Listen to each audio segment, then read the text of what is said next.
जोशीमठ में दरार, कौन है कसूरवार? नमस्कार, भारत की बात के साथ हाजिर हूं मैं शोभना यादव। देवभूमि उत्तराखंड के जोशीमठ में जमीन फट रही है। मकान, दुकान, हर जगह दरार नजर आ रही है। इन दरारों की वजह से लोगों को अपने घरों तक को छोड़ना पड़ रहा है। मकानों में दरार की वजह से कभी भी उनके गिरने का खतरा मंडरा रहा है। शंकराचार्य के द्वारा बनाई बाबा बद्री विशाल के मंदिर में भी दरार आ गई है। लोगों को अपने घरों से विस्थापित होना पड़ रहा है। स्थानीय लोगों का आरोप है कि विकास के लिए जो लगातार विस्फोट किए जा रहे हैं, उसी का नतीजा है कि यहाँ ये दरार आई है। लोगों ने मशाल जुलूस भी निकाला है। सरकार पर सवाल खड़े किए जा रहे हैं, सियासत हो रही है, लेकिन इन दरार का मलहम फिलहाल नजर नहीं आ रहा। उत्तराखंड के जोशीमठ में जमीन और मकानों की इन दरारों ने माथे की लकीरें गहरी कर दी हैं। चमोली से जोशीमठ के रास्ते पर बने इन दो होटलों की इमारत जमीन के धंसाव की वजह से ऊपर से मिल चुकी हैं। देखिए, यहाँ दरारें इतनी चौड़ी हो गई हैं कि इस शख्स का पैर पूरी तरह अंदर चला जा रहा है। अब खतरा मंडरा रहा है कि ये दोनों होटल कभी भी धराशायी हो सकते हैं। इन दोनों होटलों की दीवारों में पहले जो गैप हुआ करता था, वो अब देखिए यहाँ पे पूरी तरीके से मिल चुकी हैं। जब नीचे की तरफ आप देखेंगे धीरे धीरे करके, जितना गैप नीचे की तरफ है इतना ही गैप जो है पहले ऊपर की तरफ हुआ करता था। तो इसमें जो दूसरा ये होटल है, जो मलारी इन होटल है, ये इस वाले होटल की जो है इसको बताया जा रहा है कि ये पीछे की तरफ को धंस रहा है। यहाँ पर आप देखेंगे कि जो क्रैक्स जो पड़े हुए हैं, पहले ये जो इसी सड़क से मिला हुआ था। दोनों होटल अगर गिरते हैं तो साथ में पीछे बने मकानों को भी नुकसान होगा। जोशीमठ में घरों पर जो दरारें उभर आई हैं, उसका दर्द लोगों के चेहरे पर भी साफ दिख रहा है। मेहनत की कमाई से बना घर छूटता है तो फिर दर्द रोकना भी मुश्किल हो जाता है। अपने अपनी एक एक टाइम की दवाई छोड़कर, हर एक चीज को छोड़कर के हमारे लिए अपने सपनों का महल बनाया था, और वो भी टूट गया।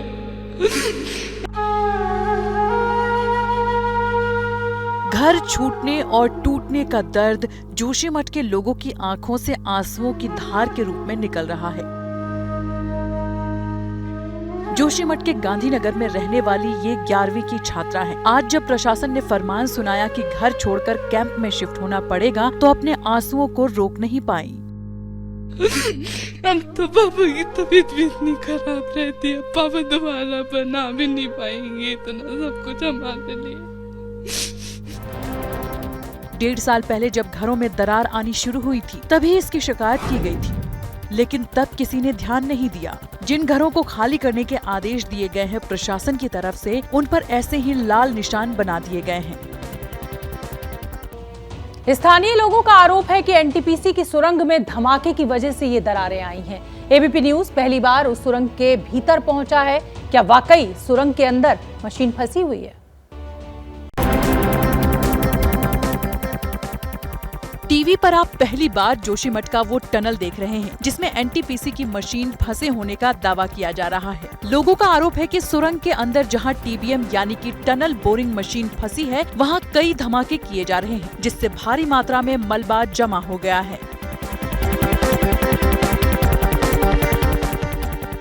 एबीपी न्यूज संवाददाता ध्रुव मिश्रा ने टनल के 6 किलोमीटर अंदर जाकर इस दावे का जायजा लिया।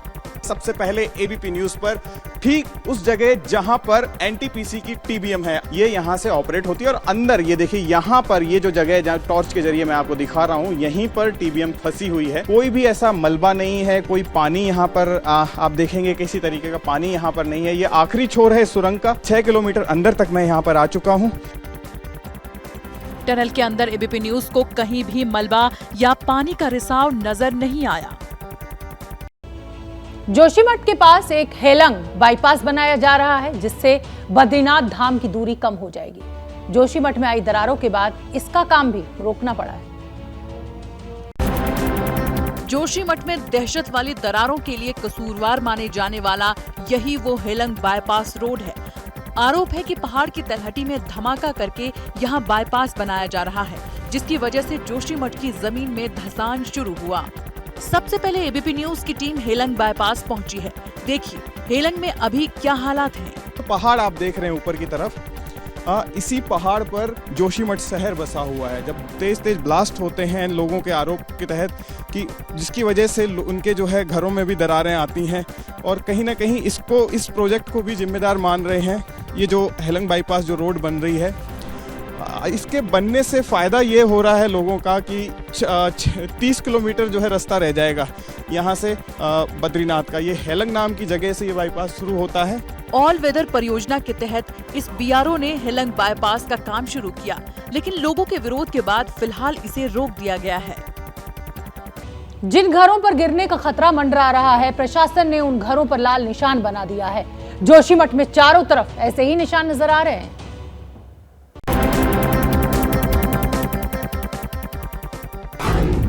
घरों पर बने ये लाल निशान सिर्फ एक निशान नहीं है, ये फरमान है। अपने आशियाने को खाली करने का ये दहशत की निशानी है।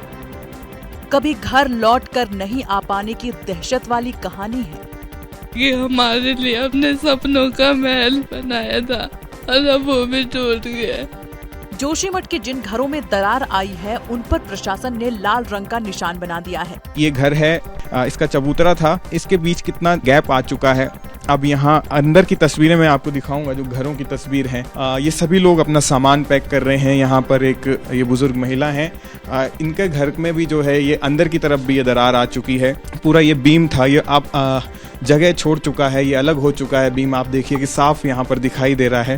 प्रशासन की तरफ से लोगों को धर्मशाला में कमरा दिया गया है, लेकिन वहाँ अपने साथ सामान नहीं ले जा सकते। देवभूमि उत्तराखंड में बाबा बद्री विशाल की शीतकालीन गद्दी यानी जोशीमठ का नरसिंह मंदिर है, वहां भी दरार देखी गई है।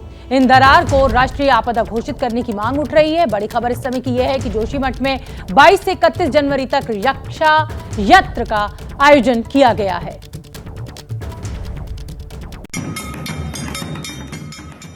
बर्फबारी की ये तस्वीरें बद्रीनाथ धाम की हैं। बर्फबारी का मौसम है, लिहाजा मंदिर में दर्शन पूजन बंद है। बद्रीनाथ धाम हिंदुओं के पवित्र 4 धामों में से एक धाम है, जो कि जोशीमठ से 45 किलोमीटर की दूरी पर पड़ता है।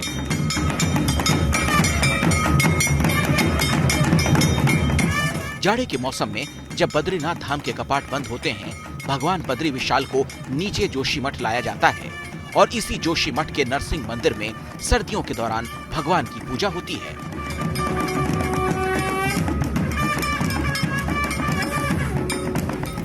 जिस नरसिंह मंदिर में भगवान बद्री विशाल की पूजा होती है, उस मंदिर पर भी खतरा है।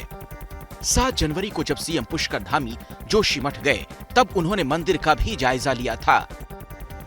शंकराचार्य द्वारा स्थापित इस मंदिर के कई हिस्सों में दरारें आ चुकी हैं। मौजूदा शंकराचार्य अवि मुक्तेश्वरानंद सरस्वती इन दिनों जोशीमठ में ही हैं और उन्होंने इस आपदा को राष्ट्रीय आपदा घोषित करने की मांग की है।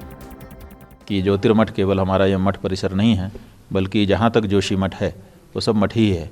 इसीलिए यहाँ के जितने भी निवासी हैं वो सब हमारे मठ के निवासी हैं और हमारे मठ के सदस्य हैं। उनकी सुख दुख दोनों में खड़े रहना हमारा कर्तव्य है। मंदिर परिसर में जोशीमठ को बचाने के लिए 22 से 31 जनवरी तक रक्षा यज्ञ का आयोजन किया गया है। जोशीमठ का प्राचीन नाम ज्योतिर्मठ था। हिंदुओं के सबसे बड़े धर्मगुरु शंकराचार्य ने बद्रीनाथ पीठ की स्थापना की थी। मान्यता है बद्रीनाथ की यात्रा तब तक पूरी नहीं होती जब तक जोशीमठ जाकर नरसिंह मंदिर में पूजा ना की जाए। और जोशीमठ आपदा से जुड़ी इस समय की बड़ी खबर आपको बता दें। जोशीमठ आपदा के कारण औली में होने वाले विंटर गेम्स को रद्द किया गया। औली में होने थे नेशनल विंटर गेम्स। 2 फरवरी से चमोली के औली में विंटर गेम्स थे प्रस्तावित, लेकिन अब इनको रोकना पड़ा है। जोशीमठ की दरार इतना बड़ा मुद्दा इसलिए है क्योंकि इसका सामरिक महत्व काफी ज्यादा है। चीन की सीमा तक जाने वाला रास्ता जोशीमठ से ही गुजरता है।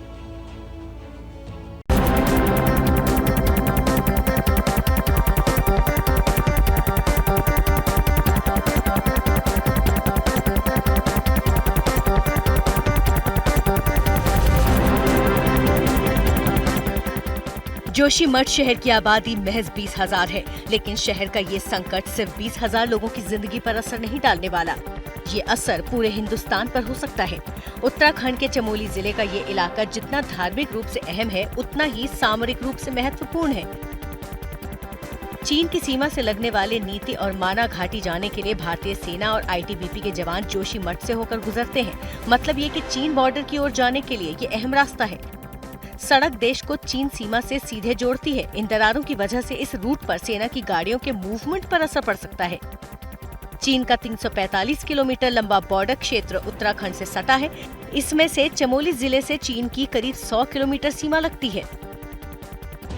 और जोशीमठ दरार से जुड़ी इस समय की बड़ी खबर आपको बता दें। जोशीमठ दरार प्रभावित क्षेत्र का निरीक्षण करने के लिए केंद्रीय भवन अनुसंधान संस्थान की टीम जोशीमठ पहुंच चुकी है। टीम इसकी रिपोर्ट राज्य सरकार को सौंपेगी। लेकिन सवाल यह भी उठता है कि इतने दिनों से जब इन दरारों की खबर थी, तो अब जब स्थिति बेकाबू हो गई है, तब ये टीम्स पहुंच रही हैं। कंझावला कांड को लेकर भी आज एक बड़ा खुलासा हुआ है। वो बड़ी खबर आपको बता दें। पुलिस ने कोर्ट में बताया है कि कार सवार आरोपियों को 2 मिनट बाद ही पता चल चुका था कि कार के नीचे लड़की फंस गई है। लेकिन आरोपी 13 किलोमीटर तक उस लड़की को घसीटते रहे।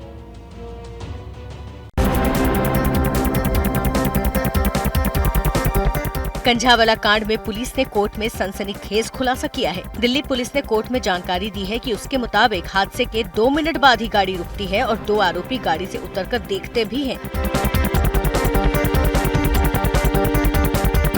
यानी ये साफ है कि हादसे के 200 से 300 मीटर के अंदर ही आरोपियों को गाड़ी में अंजलि के फंसे होने का पता लग गया।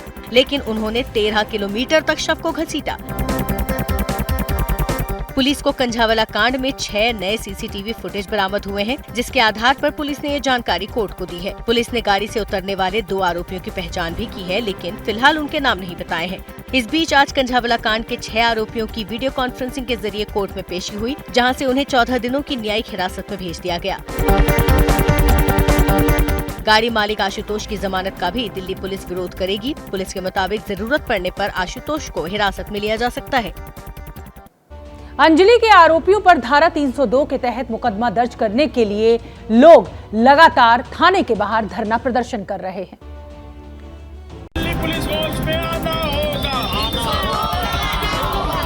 कंझावला कांड के आरोपियों पर धारा 302 यानी हत्या की धारा जोड़ने की मांग और तेज हो गई।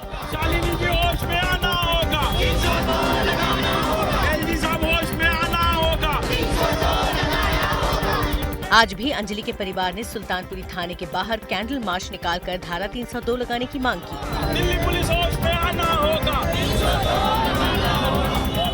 एबीपी न्यूज पहले दिन से आरोपियों पर 302 की धारा जोड़ने के लिए मुहिम चला रहा है। बीती रात किसी ने अंजलि के करण विहार के घर का ताला भी तोड़ दिया। परिवार वालों को शक है कि इसके पीछे निधि का हाथ हो सकता है। परिवार का आरोप है कि हो सकता है ताला तोड़कर फंसाने के लिए घर के अंदर कुछ रख दिया गया हो।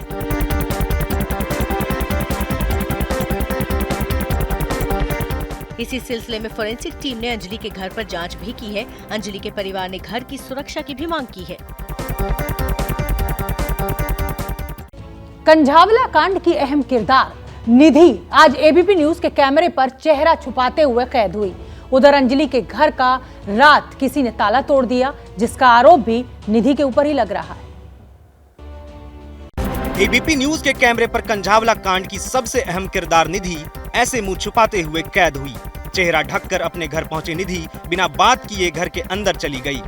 इस घर के भीतर दाखिल हो गई और इसको भी बंद कर दिया। ये देखिए, ये दरवाजा जो खुला हुआ था ये भी बंद कर दिया है। पूरी तरह से बाहर आने से, मीडिया के सामने पड़ने से बच रही है। और जब पुलिस वाले आए थे तब भी इसी बात की रिक्वेस्ट कर रही थी कि मीडिया के सामने, मीडिया बाहर खड़ा है इसलिए बाहर नहीं आएंगे। कंझावला कांड के बाद निधि की कुंडली खुली, एक और काला चिट्ठा सामने आ गया। ड्रग्स केस में निधि पर गिरफ्तारी का अनुमान जताया जा रहा है। दरअसल निधि के वकील ने मुकदमा छोड़ दिया है। हम लोगों को अब लगता है कि जब ये लोग नहीं आ रहे हैं एविडेंस में, तो हम इस केस को हमें आगे नहीं बढ़ाना चाहिए। मैं इस केस में जो आगे से भाग नहीं लूंगा, इस केस को मैं विड्रॉ करता हूँ। ऐसे में अब अनुमान जताया जा रहा है कि निधि के खिलाफ गैर जमानती वारंट जारी हो सकता है। आपको बता दें कि 2020 में निधि आगरा में 10 किलो गांजे के साथ पकड़ी गई थी। भारत की बात में आज की 4 बड़ी खबरें आपको बता दें। उत्तराखंड के जोशीमठ में दरार का मामला गंभीर होता जा रहा है। भवन अनुसंधान संस्थान की टीम जांच के लिए जोशीमठ पहुंच चुकी है। टीम इन दरारों को लेकर राज्य सरकार को अपनी रिपोर्ट देगी।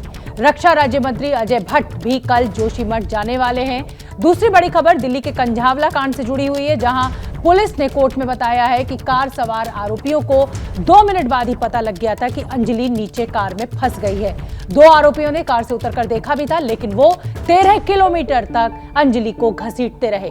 और तीसरी बड़ी खबर चीन से जुड़ी हुई, जहां कोरोना विकराल रूप ले रहा है। कोरोना संकट के बीच चीन की फैक्ट्रियों से लोगों को निकाला जा रहा है, तो लोग गुस्से में सड़क पर उतरे हैं। चौथी बड़ी खबर आज की मौसम से जुड़ी ये बड़ी खबर, उत्तर भारत में ठंड का प्रकोप लगातार जारी है। पंजाब, यूपी, हरियाणा में रेड अलर्ट जारी कर दिया गया है। एक और बड़ी खबर, राहुल गांधी ने आरएसएस की तुलना कौरवों से की है। राहुल ने कहा आज के कौरव हाफ पैंट में घूमते। अब वक्त हो गया है स्पेशल सेगमेंट का। दिल्ली और उत्तर प्रदेश में आज जब लोग नींद से जागे तो उन्हें एक बार धोखा सा हो गया कि कहीं वो रोज के समय से कुछ जल्दी तो नहीं उठ गए। ये धोखा इसलिए हुआ क्योंकि सुबह सिर्फ घड़ी में हुई थी, बाहर तो अंधेरा छाया हुआ था। ऐसा घना कोहरा कि कुछ देख पाना भी नामुमकिन था। सड़क पर तस्वीर ऐसी कि पैदल चलने से लेकर गाड़ी चलाने तक एक चैलेंज था। एयरपोर्ट पर फ्लाइट डिले हो रही थी और रेलवे स्टेशन पर ठिठुरते कांपते लोग टकटकी लगाए सूचना बोर्ड देख रहे थे, जो कह रहा था कि आपकी ट्रेन और लेट हो चुकी है। समूचे उत्तर भारत में सर्दी के 3rd डिग्री टॉर्चर पर हमारी ये खास रिपोर्ट देखिए। मजबूरी है, जो कि काम करना पड़ता, नहीं करेंगे तो आधा किलो आटा कहाँ से मिलेगा, नमक रोटी।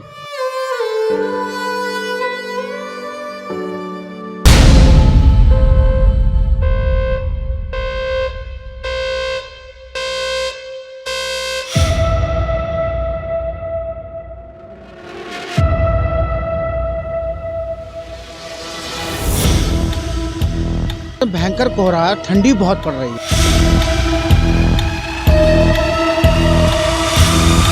करना तो पड़ेगा, चाहे ठंडी पड़े चाहे आगी वर्षा है। हाड़ कपाने वाली ठंड है।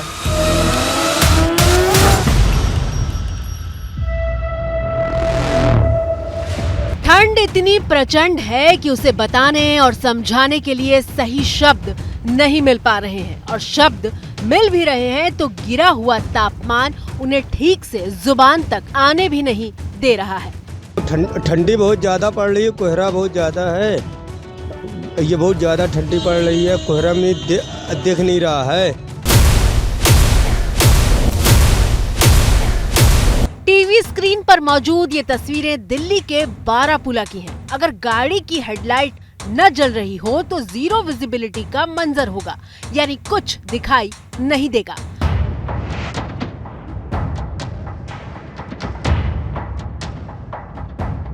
हाथ को हाथ नहीं सूझ रहा, ये कहावत इन तस्वीरों पर बिल्कुल सटीक बैठती है। और अगर आपको ये तस्वीरें देखकर लग रहा है कि ये देर रात की हैं, तो बिल्कुल नहीं। तस्वीरें सोमवार सुबह करीब 6 बजे की हैं, जब दफ्तर जाने के लिए गाड़ियां सड़क पर कोहरे से संघर्ष करते हुए आगे बढ़ रही थीं।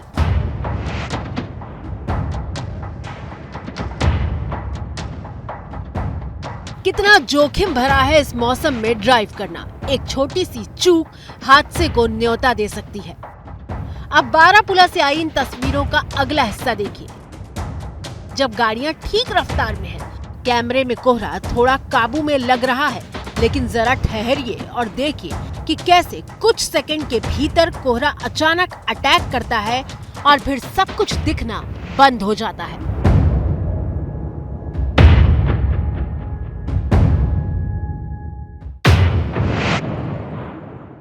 देखते ही देखते सड़क दिखनी बंद हो जाती है, सिर्फ गाड़ियों की हेडलाइट दिख रही होती है, और नतीजा ये कि जो गाड़ियां 30 सेकंड पहले दौड़ रही थीं, उन्हें रफ्तार धीमी करनी पड़ती है और कुछ गाड़ियां तो रुक ही जाती हैं।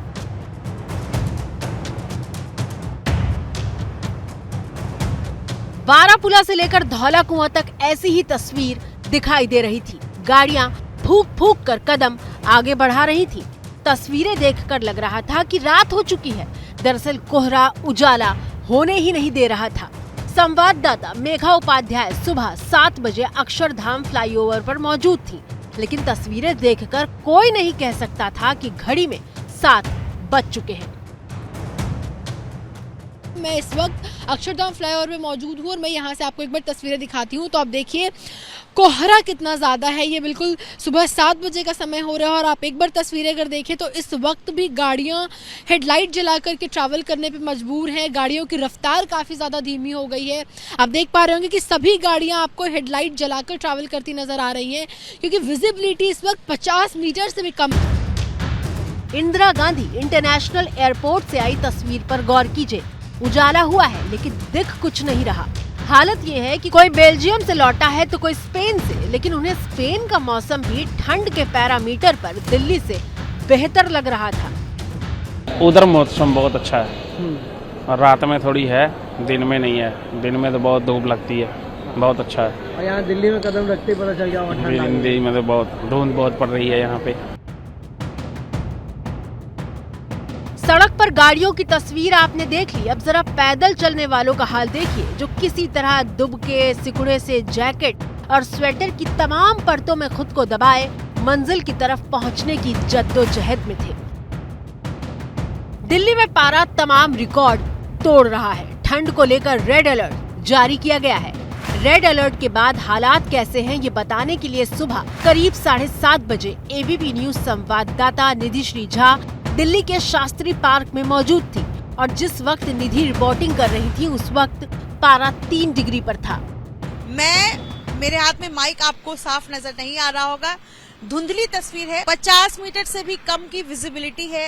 आज सुबह सड़कों पर जो तस्वीर है ये मैं आपको बता दूं कि जितनी गाड़ियां आपको दोनों तरफ, क्योंकि मैं डिवाइडर पर मौजूद हूं, और दोनों तरफ जो आपको गाड़ियां नजर आ रही होंगी आते जाते रफ्तार पकड़ते हुए, सब में हेडलाइट्स चली है, कुछ ने इंडिकेटर्स जला करके रखा हुआ है ताकि सड़कों पर सुरक्षित रह सके।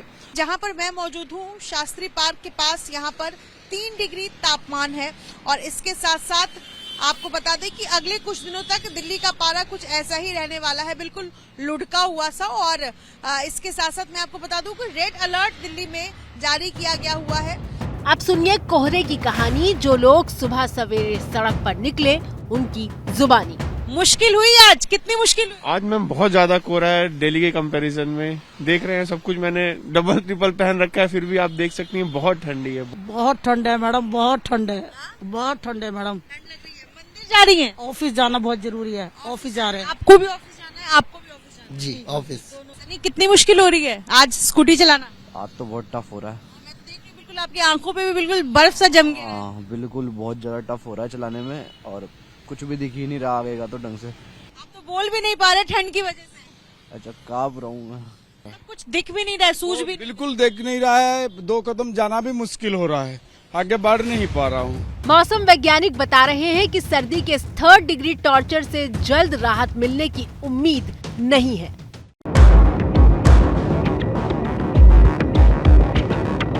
सबसे बुरा हाल तो उनका है जो ट्रेन से सफर कर रहे हैं। सफर सजा बन गया है। तस्वीरें नई दिल्ली रेलवे स्टेशन की है। सोमवार सुबह करीब 9 बजे का वक्त है और स्टेशन पर एक कोने से दूसरे कोने तक ठंड से ठिठुरते लोग ट्रेन के इंतजार में हैं। पुरानी दिल्ली के पास वहाँ से निकला सुबह 6 बजे, बड़े कोहरे में निकल के आया हूँ। बहुत हालत खराब थी। 7:10 की मेरी ट्रेन है कोटा की।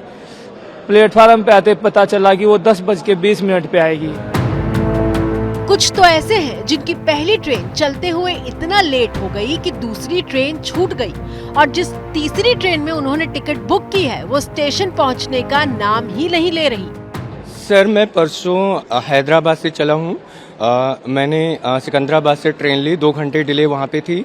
इसके बाद दिल्ली पहुँचते पहुँचते 10 घंटे ट्रेन डिले हो गई। दूसरी ट्रेन हमारी पुरानी Delhi railway station platform number 2 से थी, जो कि ट्रेन छूट गई चूँकि वो ट्रेन काफ़ी ज़्यादा डिले हो गई। सो हमें दोबारा दूसरी ट्रेन में टिकट करना पड़ा। वो ट्रेन है गोरखधाम एक्सप्रेस, जो अभी फ़िलहाल 5 घंटे लेट चल रही है। देश की राजधानी दिल्ली के बाद एनसीआर का हाल देख लीजिए। नोएडा से लेकर गाजियाबाद और गुरुग्राम तक कोहरे ने गदर काटा हुआ है। शहरों का नाम बदल रहा है, लेकिन तस्वीर बिल्कुल एक जैसी है। दिल्ली एनसीआर में ठंड की स्टेटस रिपोर्ट के बाद बारी है उत्तर प्रदेश की।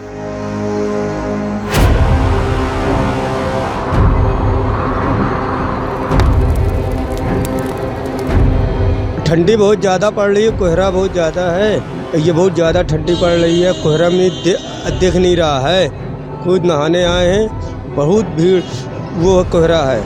वो ठंडी बहुत तापमान ठंडी है, 4 डिग्री ठंडी थी पड़ी है।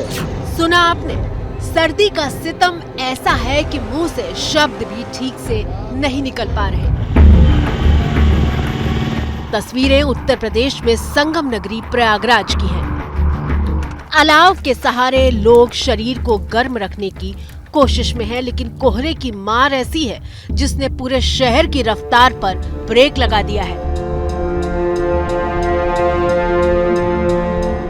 तस्वीरें गवाही दे रही हैं कि 50 मीटर भी देख पाना मुमकिन नहीं है।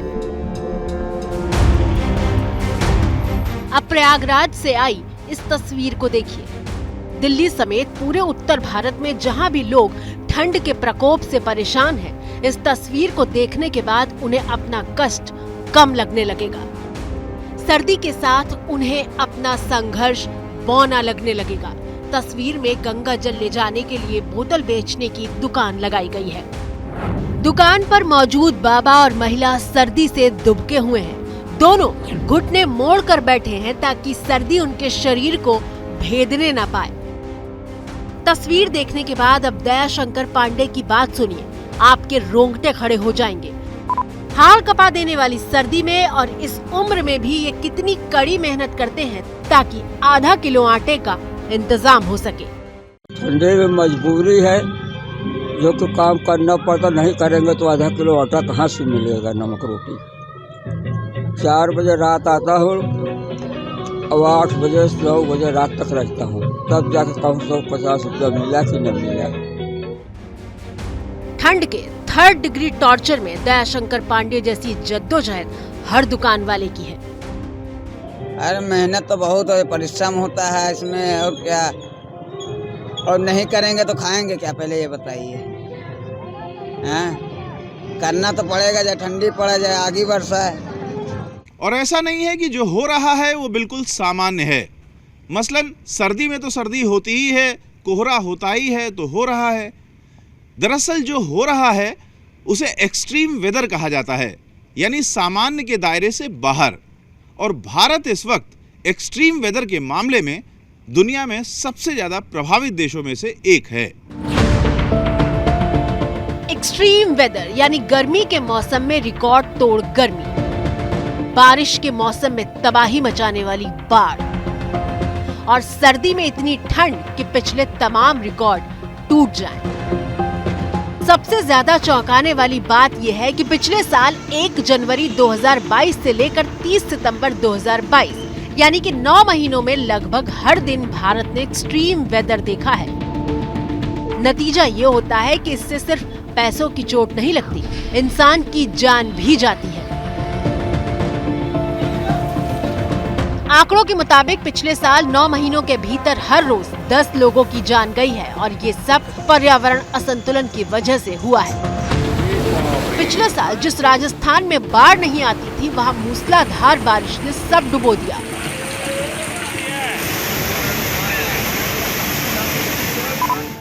और यूपी में किसान फसल की बुआई के लिए बारिश का इंतजार करते रहे। एक्सट्रीम वेदर का ही नतीजा है कि कोलकाता, जहां सर्दी पड़ती ही नहीं, वहां पारा ऐसा लुढ़का है कि कोलकाता में रहने वालों को कुल्लू जैसी फीलिंग हो रही है। कोलकाता में बहुत दिन बाद ठंडा आया है, अच्छा ही लग रहा है। ठंडा में अच्छा ही लग रहा है। कितना ठंडा पड़ा है? बहुत ठंडा पड़ा है, 11 डिग्री तो आया है। कितना दिन बाद ऐसा? बहुत दिन बाद आया है। मध्य प्रदेश के छतरपुर जिले के नौगांव से आई तस्वीर देखिए, जहां जानवर भी अलाव के पास आकर राहत पाने की कोशिश में हैं। ऐसा इसलिए क्योंकि यहां रात भर में गाड़ियों के ऊपर बर्फ की परत जम जा रही है। नौगांव में न्यूनतम तापमान -1 डिग्री सेल्सियस तक पहुंच गया था। मौसम वैज्ञानिक हेमंत सिन्हा बता रहे हैं कि कैसे पहली बार नौगांव में तापमान माइनस में पहुंचा है। पहली बार नौगांव का तापमान -1 डिग्री सेंटीग्रेड दर्ज की गई, जो कि इतिहास में पहली बार दर्ज की गई है। और इसी तरह से 2 दिन तक ऐसी मौसम बने रहेगा। उसके बाद आने वाले दिनों में तापमान में थोड़ी बढ़ोतरी होगी। मौसम हमारी जिंदगी से जुड़ा वो हिस्सा है जो हर वक्त हमारे साथ होता है। सोते जागते, खाते पीते हर वक्त हमारे साथ होता है। एक्सट्रीम वेदर की घटनाएं खतरे की घंटी हैं और एक्सट्रीम वेदर की वजह से भारत को हर साल 7 लाख करोड़ का नुकसान हो सकता है। और चिंता की बात यह है कि हालात सुधरने की बजाय बिगड़ते जा रहे हैं और ये सिर्फ हिंदुस्तान में नहीं बल्कि पूरी दुनिया में हो रहा है, जिसके परिणाम बेहद घातक होंगे। जैसे ही घड़ी का काटा दोपहर 2:30 पे आए, बबीता जी का दिल सास बहू साजिश के लिए मचल जाए। और ये है इनकी बहू, पूरे दिन ऑफिस की टेंशन हो जाए गॉन जब ये करें अपना फेवरेट शो फ्री टाइम पे ऑन। इनकी तरह आप भी देखें अपना फेवरेट शो अपने टाइम पर और डाउनलोड कीजिए ABP लाइव ऐप अपने स्मार्ट टीवी पर।